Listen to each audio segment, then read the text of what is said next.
তা তোমার মুখ আর আমার মুখ যদি সমান নাই বা হবে, তাহলে কেমন করে তুমি চুম্বন করলে আমার শিষ্য কন্যার গায়ে? এ তো সম্ভব নয়। দেখেছো মুখে মুখে কত ব্যবধান। তাই প্রাণ গোবিন্দ বলছে, অর্জুন আমি যা করি তা করতে চেও না, আমি যা বলি তাই কর, তাতে তোমাদের মঙ্গল হবে। তাই আজ প্রাণ গোবিন্দ মদনে মেতে উঠলো। মদন, আমি শত শত গোপিনী নিয়ে খেলা লীলা করি বটে, কিন্তু কামের খেলা খেলি না কখন। আজ আমি তোমাকে দেখাবো, একটু অপেক্ষা করো, একটু অপেক্ষা করো। আগে আমি ব্রজগোপীদের এখানে ডাক।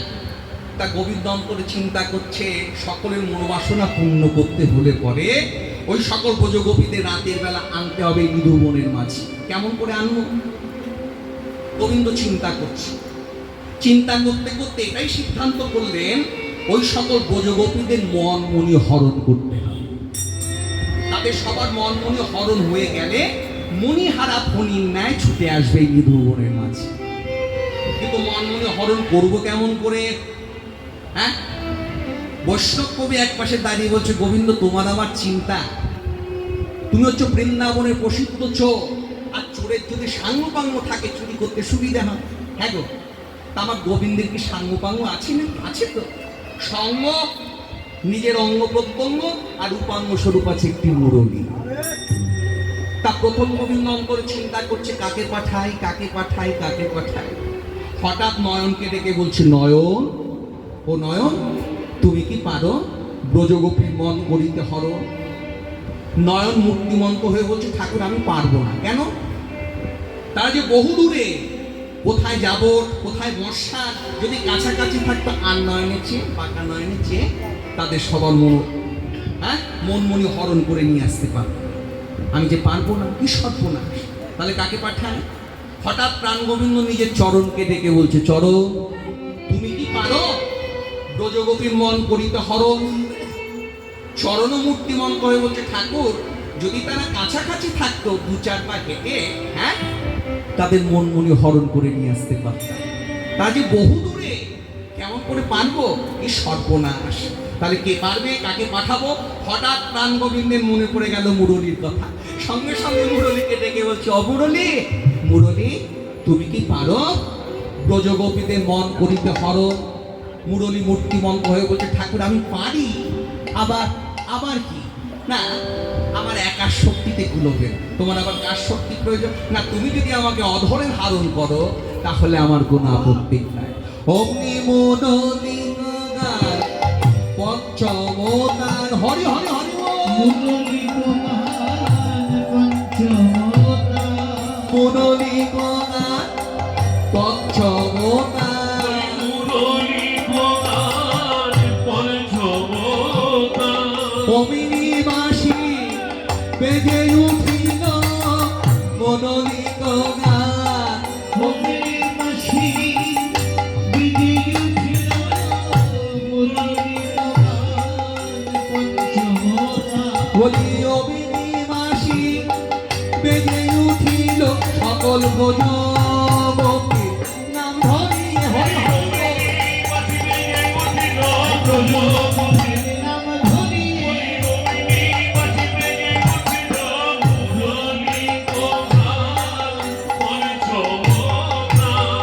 কুলবতী কুলবতী কুলবতী ছিল চরণী রে হায়, কুলবতী ছিল চরণী রে হায়, কুলবতী ছিল চরণী রে হায়, কুলবতী ছিল চুরি করিল, কুলবতী ছিল চুরি করিল, কুলবতী ছিল চুরি করিল, কুলবতী ছিল চরণী রে।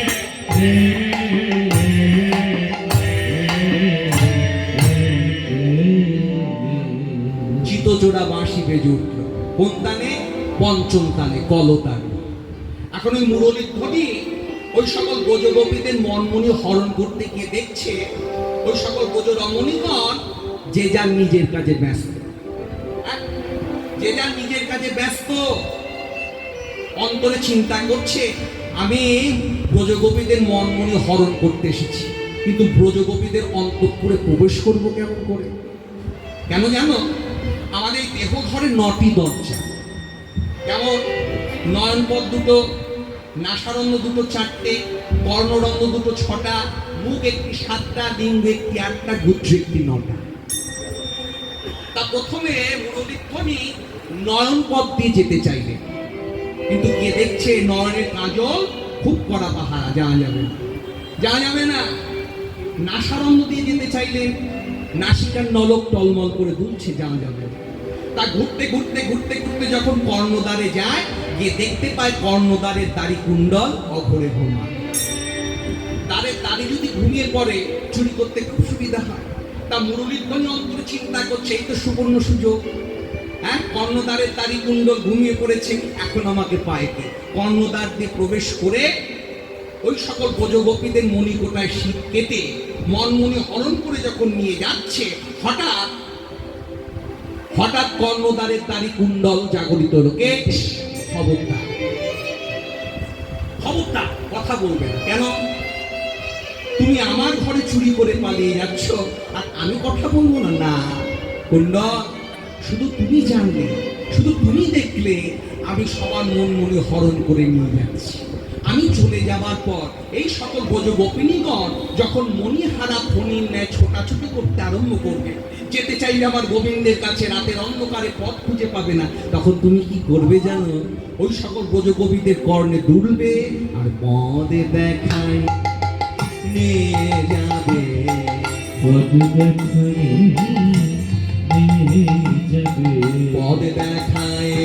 নিয়ে যাবে।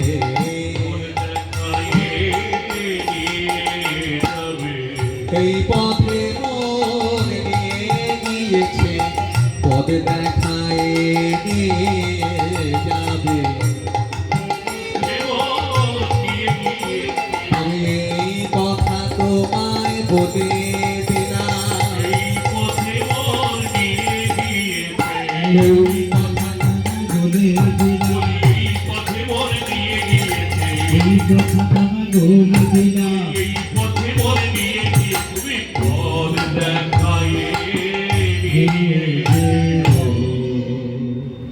মুরলীধ্বনি ওই সকল ব্রজগোপীদের মনমনি হরণ করে চলে গেল।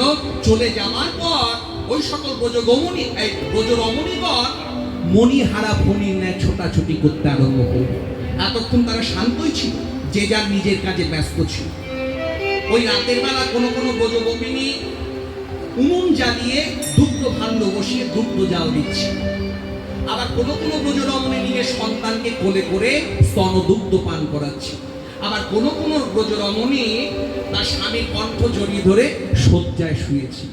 যেমনি তাদের মনমনি হরণ হয়ে গেল, তারা উচ্চশ্বাসে ছুটে চললেন গোবিন্দের কাছে।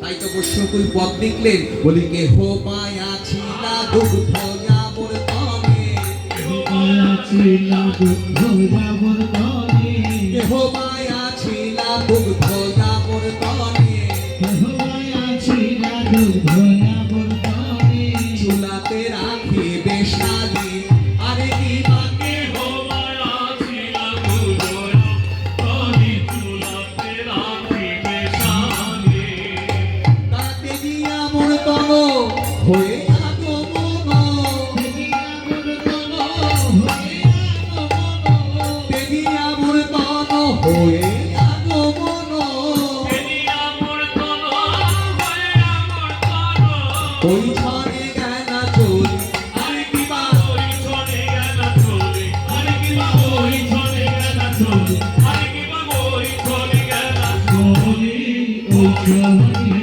গেলা চলি। হ্যাঁ, ব্রজগোপীরা দুগ্ধ ভাণ্ড বসিয়ে দুগ্ধ জাল দিচ্ছিল। যেমনি মুরলীধ্বনি শ্রবণ করলেন, ওই দুগ্ধ ভাণ্ডটি না আমার অবকাশ নেই, হ্যাঁ, চুলার উপরেই দুগ্ধ রইল, ওইভাবেই তারা ছুটে গেল গোবিন্দের কাছে। আবার কেহ শিশু লইয়া কোলেতে করিয়া, কেহ শিশু লইয়া কোলেতে করিয়া, কেহ শিশু লইয়া কোলেতে করিয়া, কেহ শিশু লইয়া কোলেতে করিয়া, দুগ্ধ পরাইছে পানে গো, শিশু লইয়া কোলেতে করিয়া, দুগ্ধ পরাইছে পানে গো, শিশু ফেলি ভূমে চলি গেলা ভ্রমে, শিশু ফেলি ভূমে কোলের ছেলে ফেলে গেল, তারা কোলের ছেলে ফেলে গেল, শুনিয়া মুরলীর গান, আরে কিবা শুনিয়া মুরলীর গান, আরে কিবা শুনিয়া মুরলীর গান, আরে কিবা শুনিয়া মুরলীর গান গো, শুনিয়া মুরলীর গান। নিজের সন্তানকে স্তনদুগ্ধ পান করাচ্ছিলেন, যেমনি মনমনি হরণ হয়ে গেল, যেমনি গোবিন্দের বাঁশি শুনতে পেল, নিজের ছেলেকে তুচ্ছ করে তেজ্য করে ছুটে চললেন গোবিন্দের কাছে। হ্যাঁ, আবার কোন কোন ব্রজরমণী কি করছেন, নিজের স্বামীর কণ্ঠ জড়িয়ে ধরে শয্যায় শয়ন করেছে। কেহ পতি শনে আছে না শয়নে, কেহ পতি শনে আছে না শয়নে, নয়নে আছে না নেবে গো, কেহ পতি শনে আছে না শয়নে, নয়নে আছে না নেবে গো। যেমন চোরাই হরণ করিল, যেমন চোরাই হরণ করিল, মানুষে কাটি আসি, আরে কিবা মানুষে কাঁদিয়াছি, আরে কিবা মানুষে কাঁদিয়াছি, আরে কিবা মানুষে কাঁদিয়াছি গো, মানুষে কাঁদিয়াছি। তারা চলে যে গেল গো, চলে যে গেল গো, ওই পরম ব্রহ্মের ডাকে শুনে চলে যে গেল গো, এই পরম ব্রহ্মের নাম শুনে চলে গেল গো, ওই পরম ব্রহ্মের ডাকে শুনে কোনো বাধা মানে না রে, পরম ব্রহ্মের ডাকে শুনে, কোনো বাধা মানে না গো, পরম ব্রহ্মের ডাকে শুনে চলে যে গেল গো। সবাই ছুটে চললেন নিধুবনে, কেন? গোবিন্দের সঙ্গে মিলিত হবেন বলে। তা বৈষ্ণব বলছে যে দেখো, সকল ব্রজ গোপিনীরা ছুটে চলেছেন, এদের তিনটে ভাগে ভাগ করা হবে। কোন কোন ব্রজ গোপিনী কৃপা সিদ্ধা, আবার কোন কোন ব্রজ গোপিনী সাধন সিদ্ধা, আবার কোন কোন ব্রজ গোপিনী নিত্য সিদ্ধা। কৃপা সিদ্ধা গোপিনী কারা? সাধন সিদ্ধা গোপিনী কারা? যারা পূর্বজন্মে গোবিন্দকে পাবার তরে সাধনা করেছিল। কারা তারা? ওই ত্রেতা যুগে ষষ্ঠী সহস্র মুনি রামচন্দ্রের রূপমাধুর্য দর্শন করে রামচন্দ্রকে ডেকে বলেছিল, প্রভু তোমার রূপে আমরা মুগ্ধ হয়েছি, তোমাকে আমরা প্রতিরূপে চাই, আমাদের মনোবাসনা পূর্ণ করো। সেই দিন প্রাণ গোবিন্দ বলেছিল হবে তাই, তবে এই যুগে হবার নয়। সেদিন রামচন্দ্র বলেছিল হবে তাই, তবে এই যুগে হবার নয়, আগত দাপর যুগে আমি যখন শ্রীনন্দের নন্দন হব, সেদিন আমি তোমাদের সবার মনোবাসনা পূর্ণ করব। আমি যে হব যেদিন ব্রজের নীল বনে, আমি যে হব যদি বোঝের দিল মনি, আমি যে হব যেদিন ব্রজের নীল বনে, আমি যে হব যিনি ব্রজের নীল বনি, তোমরা যে হবে সবাই ব্রজের গোপিনী, তোমরা যে হবে সবাই রোগীর মনি। সেই দিন আশা পুরাইব, সেই দিন আশা পুরাইব, সেই দিন আশা পুরাইব, আমি সেই দিন আশা উড়াইব। ব্রজের নীল বনি হব, সেই দিন আশা পুরাইব। তোমরা সবাই ব্রজের গোপী হবে, তোমরা সবাই ব্রজের গোপী হবে।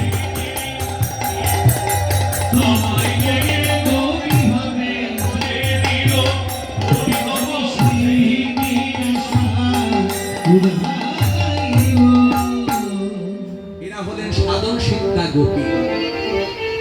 আর কৃপা সিদ্ধা গোপিনী কারা? প্রাণ গোবিন্দ নিজ গুণে কৃপা করে যাদের ডেকে নিয়েছিল। তা কবি বলছেন এক কৃপা সিদ্ধা গোপিনীর কথা বৈশ্য কবি আসরের মাঝে তুলে ধরল। হ্যাঁ, সেই কৃপা সিদ্ধা গোপিনী নিজের স্বামীর কণ্ঠ জড়িয়ে ধরে শয্যায় শয়ন করেছিল। যেমনি তার মনমনি হরণ হয়ে গেল, কি করলো জানো? তার স্বামীকে পরিত্যাগ করে চুপি চুপি ঘরে দরজা খুলে ছুটে চললেন মৃদুবনের মাঝে। হঠাৎ হঠাৎ তার স্বামী জাগরিত হলো। কি ব্যাপার? আমার স্ত্রী এত রাতের বেলা আমাকে ঘুম পাড়িয়ে যাচ্ছে কোথায়? আগে দেখতে হবে। দেখলেন, ও হ্যাঁ, মৃদুবনে ছুটে চলেছিস, দ্বিচারিণী কুলোটা দাঁড়া, দেখাচ্ছি মজা। ছুটে গিয়ে হাতে ধরেছে।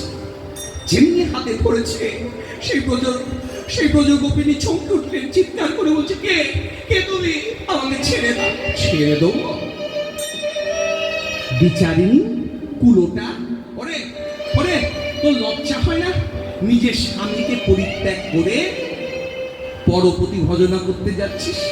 যেই বলেছে পরপতি, সেই ব্রজ গোপিনী চিৎকার করে বলছে, ওগো স্বামী না। তুমি কাকে পরপতি বলছো? তুমি যাকে পরপতি বলছো সে পরপতি নয়, সে তোমার পতি, সে আমার পতি, সে বিশ্বের পতি, তার নাম জগৎপতি। তাই বলছি তাকে পরপতি বলো না গো,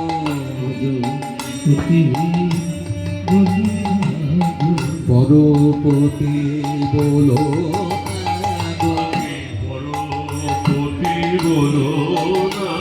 সে যে তোমার পতি আমার পতি, পরপতি বলো তোমার প্রতি আমার পতি। তার নাম যে জগৎপতি, তার নাম যে জগৎপতি।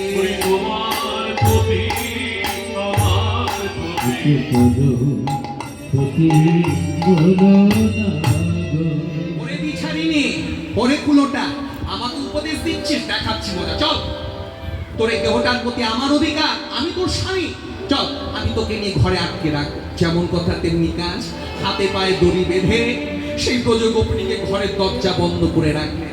আর চিৎকার করে বলছে, দেখি দেখি তুই এবার কেমন করে যাস। সেই ব্রজ গোপিনী হস্তপদ বন্ধন নশা নিজেকে সমর্পণ করলেন গোবিন্দের শ্রীপাদ। হে গোবিন্দ, সবাই ছুটে চলেছে তোমার সঙ্গে মিলিত হবেন বলে, কিন্তু আমি এমন কপাল করে জন্মেছি, আমি এমন কপাল করে জন্মেছি, আমি পড়ে রইলাম পরে। আমার বুঝি তোমাকে দেখতে ইচ্ছা হয়? আর কতদিন, আর কত রাত, আর কত কাল এমনি ভাবে আমি সংসার বন্ধনে বন্দী থাকবো? তুমি আমাকে নিজ গুণে কৃপা করে তোমার কাছে নিয়ে চলো। আমি আর কত বাঁধনে তোমার মতো সুযোগ বান্ধব থাকিতে, আর কত বাঁধনে তোমার কত সুযোগ বাঁধবে থাকিতে, আর কত বাঁধনে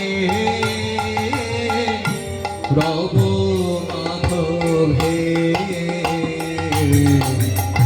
জন্মের মতন তোমার আর করে না।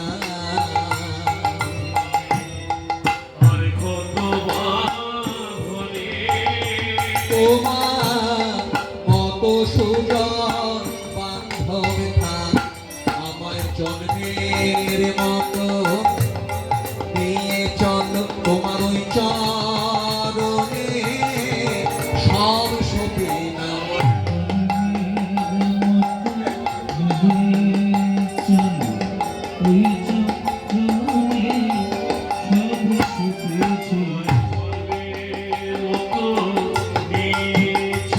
তোমার ওই চরণে সব সপে না। তোমার ওই চরণে সবে সপিলাম জন্মের মতো নেমে আমার জাগুল মানে লজ্জা ভৈরব বলো মানে লজ্জা ধৈরনে শুধু এ জন্মে নয় জন্মে জন্মে হরি হরি চরণে সবে সপিলাম তোমার ওই চরণে সবে সপিলাম তোমার ওই চরণে সবে সপি আমি আর কতবার ধনে রব মাধবে জন্মের মতো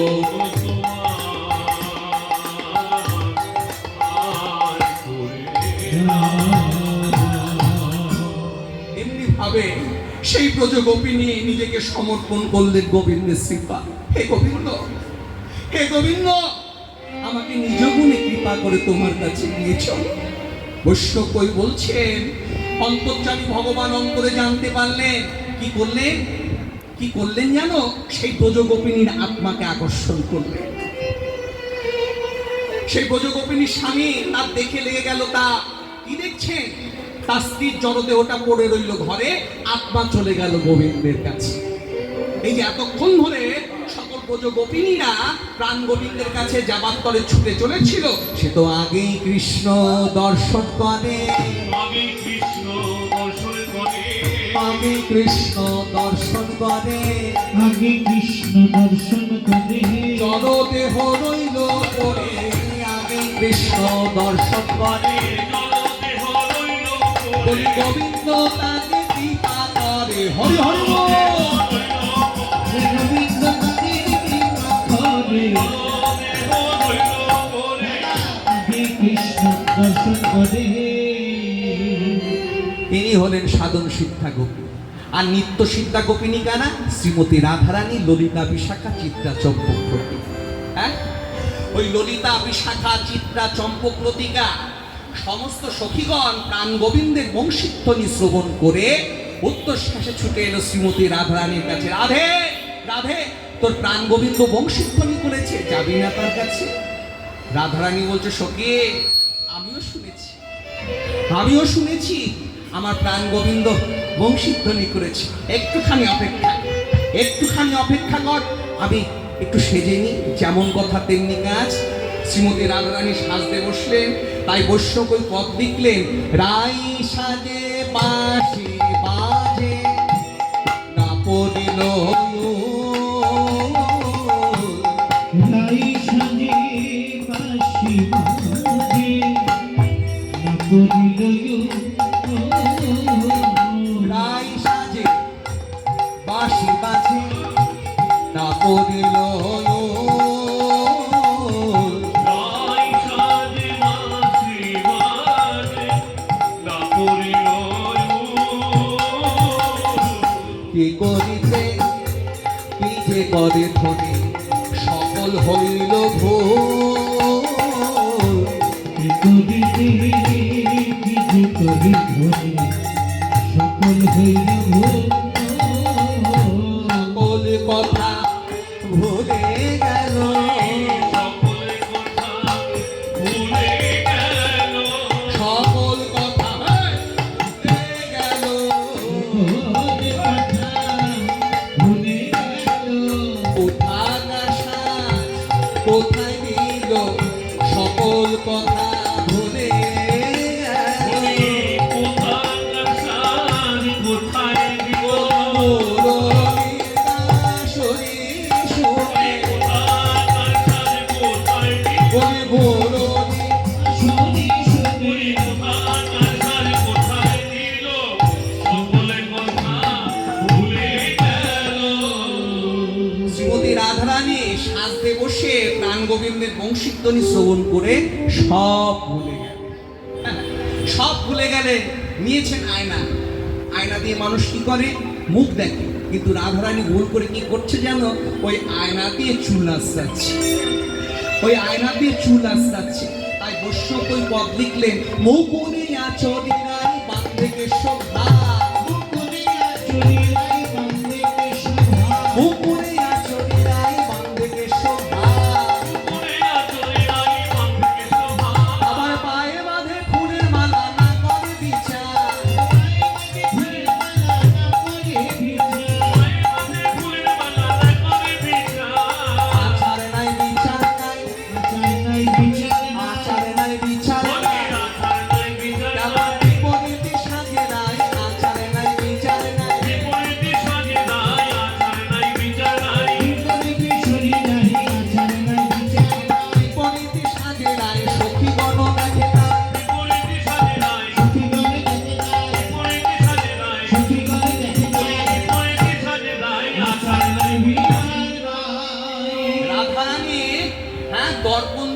দেখে রাধারানী ভুল করে সেই দর্পণ দিয়ে চুল আসছে, মুকুরে আঁচড়ি রায় বান্ধে কেশভাগ, পায়ে বাঁধে ফুলের মালা না করে বিচার। তার সখীগণ ওই দৃশ্য দর্শন করে উচ্চস্বরে হাসছে। ও কি রায়, এ তুই কেমন সাজ সাজছিস ভাই? রাধারানী বলছে, এই শোন, সাজবার সময় অত কথা বলিস না, সাজবার সময় অত কথা বললে সমস্ত সাজ আমার ভুল হয়ে যাবে। এবার রাধারানী কি করলেন? হ্যাঁ, নিয়েছে নাকের বেশক, নাকফুল,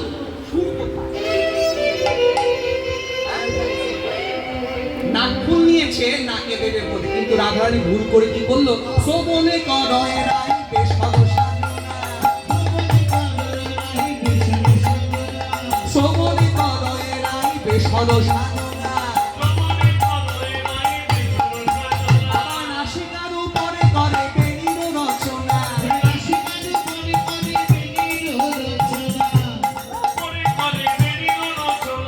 নাসিকার উপরে করে বেণীর রচনা। ললিতা বলছে, রাই বলি কোথায় বেণী গানছি, কোথায় বেণী গানছি, বাঁশি শুনে ভুলে গেছি কোথায় বেণী গানছি, বলি বাঁশি শুনে ভুলে গেছিস নাকে তুই গান করেছিস।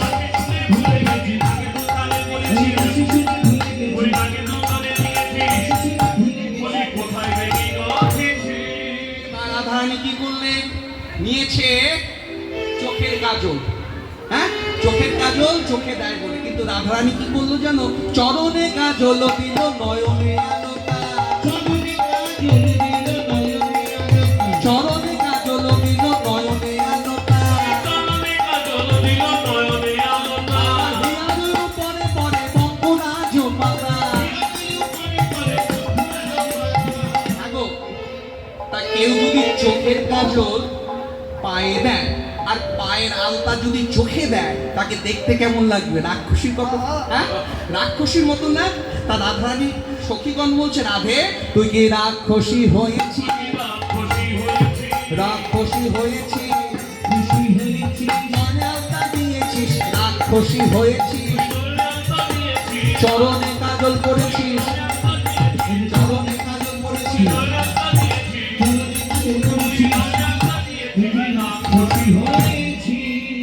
সখীগণ বলছে, রায় এ তুই কেমন সাজ সাজছিস ভাই? হ্যাঁ, এত কথা বলছিস কেন?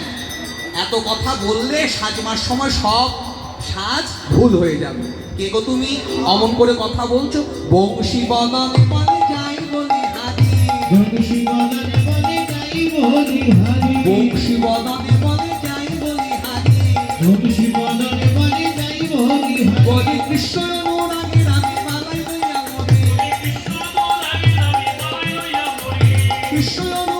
আমি বালাই লইয়া মরি, কৃষ্ণ অনুরাগের আমি বালাই লইয়া মরি। হে সখীগণ, নয়ন ভরে করো দর্শন, এমন না হলে হ্যাঁ কেউ কি কৃষ্ণকে পায়? বলি কৃষ্ণ অনুরাগে দেখো গো, বলি কৃষ্ণ অনুরাগে দেখো গো,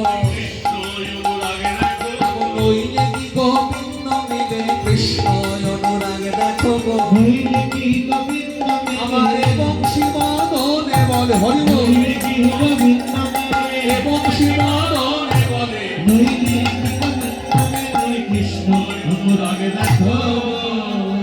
এমনি ভাবে শ্রীমতী রাধারানী বিপরীত সাজে সেজে সখীগণকে সঙ্গে করে চললেন কোথায়? মৃদুবনের উদ্দেশ্যে।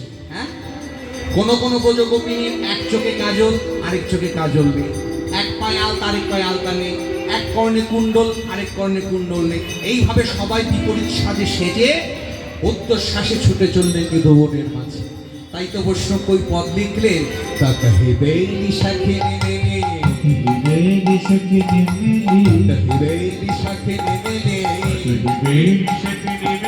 কেহ কাহক পথ না হেরিবে,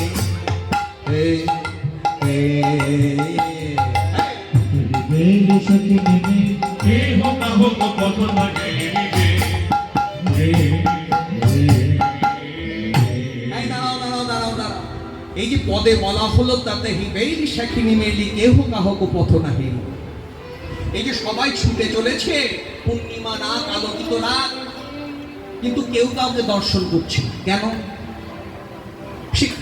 পূর্ণিমা রাত, আলোকিত রাত, সবাই চলেছে, অথচ কেউ কাউকে দেখতে পাচ্ছে না। কেন? ওই যে কেন জানো? ওই সকল ব্রজ রমণীগণ কৃষ্ণকে পাবার পরে এমন সাধনা করেছিল, তারা কৃষ্ণময়ী হয়ে গেল। কৃষ্ণ যার অন্তরে বাহিরে যাহা যাহা নেত্র পরে তাহাই কৃষ্ণ স্ফোরে। তারা যেদিকে তাকাচ্ছে শুধু সেদিকে কৃষ্ণকে দর্শন করছে। তাই তো তারা পাশাপাশি চলেছে, অথচ কেউ কাউকে দেখতে পাচ্ছে না। কিন্তু এমনটি হলো কেমন করে? কই বলছে শোনো, ওই সকল ব্রজ গোপিনীগণ গোবিন্দকে পাবার তরে 1 বছর ধরে মাতা কাত্যায়নের ব্রত করে। যেদিন ব্রত উদযাপন করবে, যেদিন ব্রতের শেষ, তারা কি করলো জানো? সবাই গেলেন যমুনায় স্নান করবার তরে। স্নান করবার তরে গেলেন, কি করলেন? তারা বসন খুলে উলঙ্গ হয়ে সবাই নামলেন যমুনার জলে। গোবিন্দ মনে মনে চিন্তা করছে, কি সর্বনাশ, উলঙ্গ হয়ে জলে নামলে বরুণ দেব রুষ্ট হবে। ওই সকল ব্রজ রমণীগণ উলঙ্গ হয়ে জলে নেমেছে ব্রত উদযাপন করবে বলে, তা বরুণ দেব যদি ওদের প্রতি রুষ্ট হয়, ওদের ব্রতের ফল তো ফলবে না। ওরা 1 বছর ধরে যে ব্রত করলো আমাকে পতি রূপে পাবেন বলে, ওরা যে উলঙ্গ হয়ে জলে নামলো, বরুণ দেব রুষ্ট হলো, ওদের তো ব্রতের ফল ফলবে না। তাই বরুণ দেব রুষ্ট হবার আগে গোবিন্দ বসন চুরি করে ওই সকল ব্রজ গোপীদের শাস্তি দিল। কেমন করে? একটা ছোট্ট ব্রজ সখাকে নিয়ে উঠেছে কোথায়? কদম বৃক্ষের ডালে। তা সেই ছোট্ট ব্রজ সখাকে পিছনে রেখে গোবিন্দ পা ঝুলিয়ে বসলেন ওই কদম বৃক্ষের ডালে, মুরলী বাদন করছে, আর একটা করে বসন এসে কদম বৃক্ষের ডালে ঝুলছে। এদিকে সকল ব্রজ রমণীগণ স্নান করছিলেন, গোপীগণ স্নান করছিলেন। হঠাৎ ললিতা বলছে, আই বিশাখা, হ্যাঁ রে, আমরা যে বসন খুলে জলে নেমেছিলাম স্নান করব বলে, কিন্তু আমাদের বসনগুলো গেল কোথায়? এদিক সেদিক তাকিয়ে দেখতে পায় তাদের বসনগুলো ঝুলছে ওই কদম বৃক্ষের ডালে। ললিতা বলছে, বিশাখা, দেখে যা, দেখে যা, দেখ, যাকে আমরা প্রতিরূপে পাবার পরে 1 বছর ধরে সাধনা করলাম, ওই প্রাণ গোবিন্দ আমাদের বসনগুলো চুরি করে কদম বৃক্ষের ডালে ঝুলিয়ে রেখেছে। বিশাখা বলছে, শ্যামসুন্দর, একি, তা তুমি আমাদের বসন নিয়েছো কেন? বসন না। তা গোবিন্দ যেন কিচ্ছু জানে না। হ্যাঁ, তা ডেকে বলছে, এগুলো তোমাদের বসন। বিশাখা বলছে, আমরা ছাড়া কি এখানে আর কেউ আছে যে তাদের বসন হতে যাবে? বসন দাও, বসন দাও। গোবিন্দ বলছে, দেখো, বিভিন্ন রঙের বসন, কোনটি কার সে তো আমি বলতে পারবো না, তোমরা উঠে এসো, উঠে এসো, অঙ্গুলি হালন করে দেখিয়ে দাও, এটি আমার, ওটি আমার, আমি বসন দিয়ে দিচ্ছি। ব্রজ গোপিনীগণ উঠতে যাচ্ছিল, আবার থমকে দাঁড়িয়ে পড়লেন। গোবিন্দ বলছে, কি হলো, উঠে এসো। ললিতা বলছে, শ্যামসুন্দর, তুমি কি বলো তো? কেন? আমরা মেয়ে মানুষ উলঙ্গ হয়ে জলে স্নান করছি, তুমি এমতো অবস্থায় আমাদের উঠে আসতে বলছো, আমাদের বুঝি লজ্জা করে না? যেই বলেছে লজ্জা করে না, গোবিন্দ কথাটা ধরে ফেললেন। হ্যাঁ গো, কি বললে? লজ্জা? তোমরা 1 বছর ধরে মাতা কাত্যায়নীর কাছে ব্রত করেছো আমাকে প্রতিরূপে পাবে। হ্যাঁ গো, স্বামীর কাছে স্ত্রীর কিসের লজ্জা? উঠে এসো, উঠে এসো। ব্রজ গোপিনীগণ বলছে, না না, তোমাকে দেখে লজ্জা পাচ্ছি না, তাহলে আমি ছাড়া কি এখানে আর কেউ আছে? আছে তো। কোথায়? ওই তো তোমার পেছনে একটা ছোট্ট ব্রজ সখা। গোবিন্দ একটু আড়াল করল, এখনো দেখতে পাচ্ছ? হ্যাঁ, ওই তো বসে আছে। আরেকটু আড়াল করলে, এখনো দেখতে পাচ্ছ? হ্যাঁ। এই চাকে পরীক্ষায় উত্তীর্ণ হতে পারলেন কেন? এখনো যখন আমাকে ছাড়ি অন্যের প্রতি লক্ষ্য, ওই লক্ষ লক্ষকে 1 লক্ষ করে দিতে হবে আমার চরণে, তবে না তোমরা আমাকে পাবে। যেদিন আমাকে ছাড়া তোমাদের চোখের সম্মুখে আর কিচ্ছু করবে না, সেদিন তোমরা আমাকে পাবে। নিয়ে যাও বসো, নিয়ে যাও।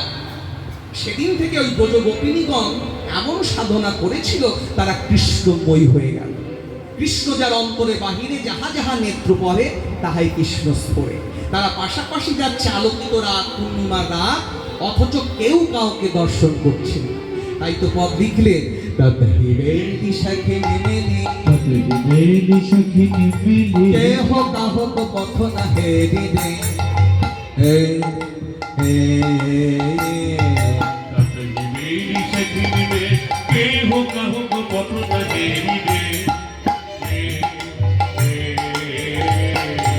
ওই ছনে মিলন গোকুল চন্দ্র ওই ছনে মিলন গোকুল ওই চন্দ্র ছনে মিলন গোকুল চন্দ্র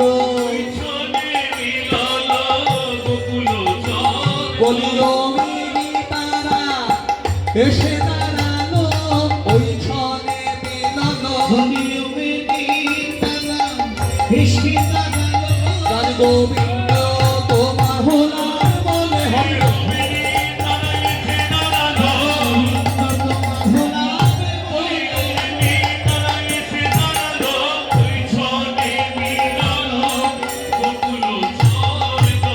গোবিন্দ আমার গোবিন্দ দাস বলো রে গোবিন্দ দাস বলি রে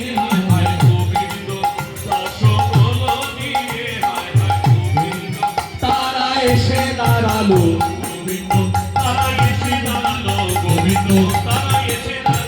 গোবিন্দ